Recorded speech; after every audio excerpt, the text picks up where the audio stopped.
Hey guys, so we're going to be talking about histograms today. But first, I'm going to have you open up your math journal and I'm going to have you open it up to page 27. So, what exactly is a histogram? A histogram is a lot like a bar graph, except for one, we're going to be starting on the horizontal line. That's where all of our bars are going to come from. Two, our bars are going to span an entire interval instead of just one number. And three, unlike a bar graph, all of the bars on a histogram are going to be touching unless there's nothing in a section. So histograms are showing something a little bit different than bar graphs. They are used to represent data that uses measurements. So measurements would be something like inches or pounds, something where you can get a really, really small fraction of it that would be hard to represent with a bar graph or with a dot plot because there would be so many different bars and so many different dots. Imagine trying to make a dot plot or a bar graph where every single 0.1 of an inch needed its own bar. It would take forever. It would look like a hot mess. It's just, it doesn't work out the best. So we're going to show measurements using a histogram instead.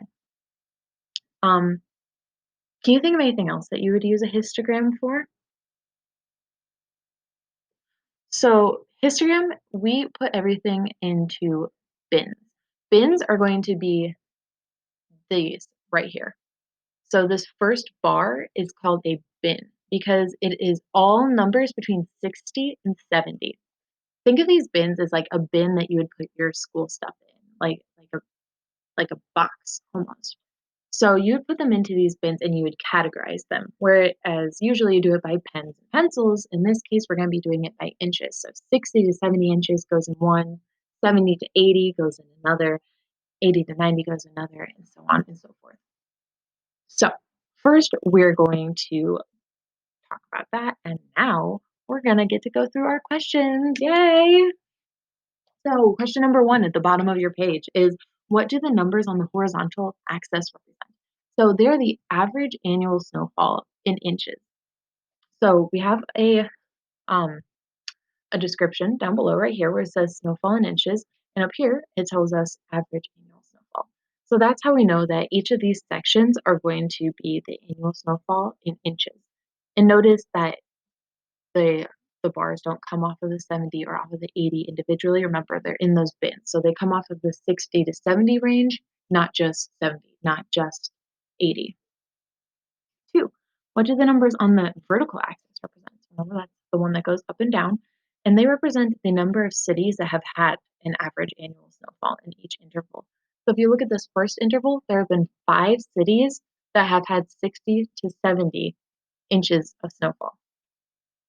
Number three, which interval or bin contains the greatest number of data points? So that's going to be the one that is the highest up. So that's not going to be 100 to 110 because although that's our biggest numbers, that's not the highest bar.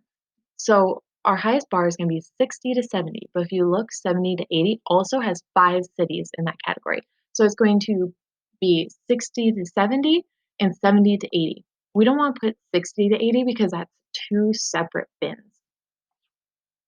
The next one is going to be number 4. Why might it be useful to display data grouped into bins?